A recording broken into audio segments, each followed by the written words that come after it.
4 ദിവസത്തെ സന്ദർശനത്തിനായി രാഷ്ട്രപതി ദ്രൗപദി മുർമു തലസ്ഥാനത്തെത്തി. തിരുവനന്തപുരം വിമാനത്താവളത്തിന്റെ ടെക്നിക്കൽ ഏരിയയിൽ വ്യോമസേനയുടെ പ്രത്യേക വിമാനത്തിൽ ഇറങ്ങിയ രാഷ്ട്രപതിയെ ഗവർണർ രാജേന്ദ്ര വിശ്വനാഥ് ആർലേക്കർ, മുഖ്യമന്ത്രി പിണറായി വിജയൻ തുടങ്ങിയവർ ചേർന്ന് സ്വീകരിച്ചു. ഇന്ന് രാജ്ഭവനിൽ വിശ്രമിക്കുന്ന രാഷ്ട്രപതി നാളെ രാവിലെ ശബരിമലയിലേക്ക് യാത്ര തിരിക്കും. രാഷ്ട്രപതിയുടെ വരവ് കണക്കിലെടുത്ത് തലസ്ഥാനത്ത് സുരക്ഷയും വർദ്ധിപ്പിച്ചിട്ടുണ്ട്.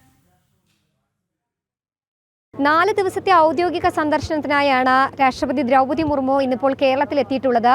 വൈകുന്നേരം 6:20 തിരുവനന്തപുരം വിമാനത്താവളത്തിന്റെ ടെക്നിക്കൽ ഏരിയയിൽ വ്യോമസേനയുടെ പ്രത്യേക വിമാനത്തിലാണ് രാഷ്ട്രപതി ദ്രൗപദി മുർമു കേരളത്തിൽ എത്തിയിട്ടുള്ളത്. ശേഷം ഗവർണർ രാജേന്ദ്ര വിശ്വനാഥ് ആർലേക്കർ, മുഖ്യമന്ത്രി പിണറായി വിജയൻ, ചീഫ് സെക്രട്ടറി അടക്കമുള്ളവർ, മന്ത്രിമാർ, MLA-മാർ അടക്കമുള്ള ജനപ്രതിനിധികൾ ചേർന്ന് രാഷ്ട്രപതി ഔദ്യോഗികമായി സ്വീകരിക്കുകയും ചെയ്തു. ശേഷം ഇന്നിപ്പോൾ രാജ്ഭവനിലാണ് വിശ്രമം ഒരുക്കിയിട്ടുള്ളത്. പ്രത്യേക വാഹന വ്യൂഹത്തിൽ രാജ്ഭവനിലാണ് എത്തി അവിടെ വിശ്രമമാണ് രാഷ്ട്രപതിക്കുള്ളത്. നാളെ രാവിലെയാണ് ക്ഷേത്ര ദർശനത്തിന്, ശബരിമല ക്ഷേത്ര ദർശനത്തിനായി രാഷ്ട്രപതി ഇവിടെ നിന്നും യാത്ര തിരിക്കുന്നത്. ഏകദേശം 10:00 തിരുവനന്തപുരത്ത് ഹെലിപ്പാഡിൽ നിന്നും, അതായത് ശംഖുമുഖത്തെ എനിക്ക് പിന്നിൽ കാണുന്ന ഈ വിമാനത്താവളത്തിൻ്റെ ടെക്നിക്കൽ ഏരിയയിലെ ഹെലിപ്പാഡിൽ നിന്നുമാണ് രാഷ്ട്രപതി നിലയ്ക്കലിലേക്ക് യാത്ര തിരിക്കുന്നത്. നിലയ്ക്കൽ ഇറങ്ങിയതിനു ശേഷം പ്രത്യേക ഗൂർഖ വാഹനത്തിലാണ് ശബരിമലയിലേക്ക് ദർശനത്തിനായി എത്തുന്നത്. ഇരുമുടിക്കെട്ട് നിറച്ചാണ് ശബരിമല ക്ഷേത്ര ദർശനത്തിനായി രാഷ്ട്രപതി ദ്രൗപദി മുർമു എത്തുകയും ചെയ്യുന്നത്. അവിടെയും ക്ഷേത്ര ദർശനം പൂർത്തിയാക്കി വൈകിട്ട് 4:30